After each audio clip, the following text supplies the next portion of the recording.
2022 Specialized Turbo Levo Expert. Just picked this bike up from the bicycle shop in State College, Pennsylvania. Thanks to my buddies there, Erik and Grant. It's a great shop. I've been buying bikes there a long time. It's a really cool place here in Happy Valley to get your Specialized, and they have some other bikes, but I always like the Specialized bikes. So I literally just picked the bike up on the way home. I saw this cool field. I'm just dying to ride the thing, so I thought I'll take it for a spin. And I did have a chance to ride a 22 Levo Pro earlier, so I'm familiar with the feel of the bike, and that's what really made me want to get this Expert. I love the new design, the mullet, the 27.5 rear, the 29 front. I'm a motocross guy at heart, so it just feels more like a dirt bike, and it brought that, kind of made that rear end smaller and more agile for the tight trails I ride in Ohio.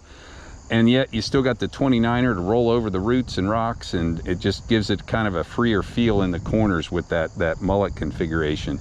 Of course, with this all new design and Specialized, they are so good at their designs. They're so sleek and well integrated.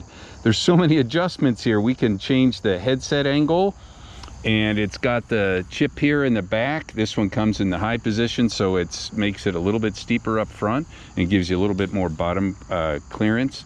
I know I don't even got my good pedals on it yet. I think these are 160 cranks on them now. The Expert, similar to the Pro with a couple downgrades, it has the Fox Elite suspension, which I think it doesn't have the Kashima coatings. I think that may be the only difference, because I know it's got high and low speed compression and rebound adjustments up front. I've never had a 38 fork Fox like that, so it's pretty beefy looking. And then the float rear shock there with the high and low speed compression adjustments on it. As I had mentioned, the mullet setup, this actually has a Butcher T9 up front. It's supposed to be a little softer compound or grippier up front. And then the Eliminator in the back. They're 2.6-inch wide tires. So I've always had good luck with the Butcher tires. They have good traction and work over a pretty wide range of the trails I ride in Ohio. This bike, it has of course it comes with a dropper post. I think this is 170 mil travel. I did do one upgrade before I left the shop. I put the what is it, the Roval. It's the same carbon Roval bars that come on the Pro and the S Works. I just like carbon bars. They give a little bit more flex and give a little more comfort on the rocks and choppy stuff. And I think they're a little bit lighter. They're actually kind of crazy light when you pick them up compared to the standard aluminum ones. This is an S4. I'm almost 6'2".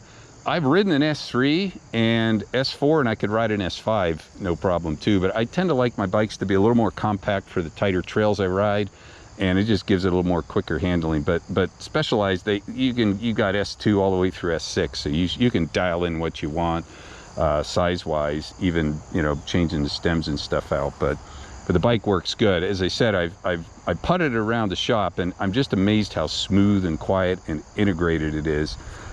It does have the Roval, or not the Roval, the SRAM X01 derailleurs. This is quite a range of 12-speed there. That's quite a wide range of gearing. So it'll crank up the hills, or it'll go actually pretty quick on the flats if you need it, or downhill. The carbon looks beautiful on it. You can't really see it. It's got to be in the sun, but you can actually see through this black and see the carbon layup. Then it's got silver, so it's a real subtle look there. As I said, this is the same fundamental motor that I had a 20 comp carbon, which of course had 29s and a little different geometry.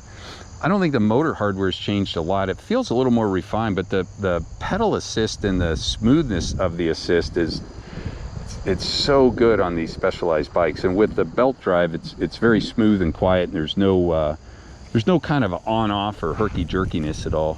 And then you've got the new display unit here, which looks incredible, and of course you can change out the display and change modes, and you can even do the micro adjust on the assist. I've got to read through it. There's so many things that I can adjust on this bike now.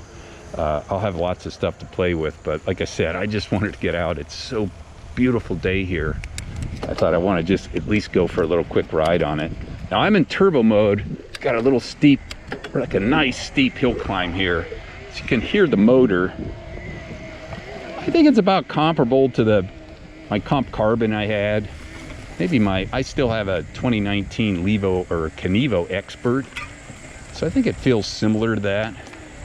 But these Bros motors, with the belt drive, like when you're on off, I don't feel any kind of free play in that. And some of the gear driven ones, you always have a little notchiness to them, but the Broses are super smooth, and they do feel torquey. And you can of course adjust everything with the mission control app. You can dial it into what you want.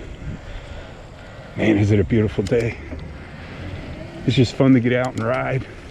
And like I said, this mullet just gives the bike a kind of a playful feel to it, which I like. I think the bikes feel lighter, a little easier to ride.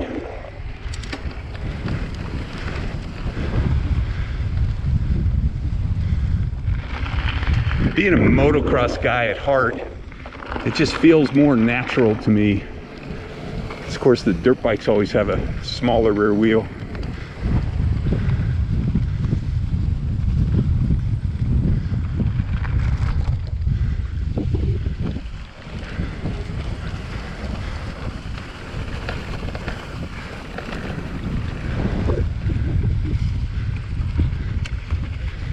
Man, I just had to take it for a quick ride.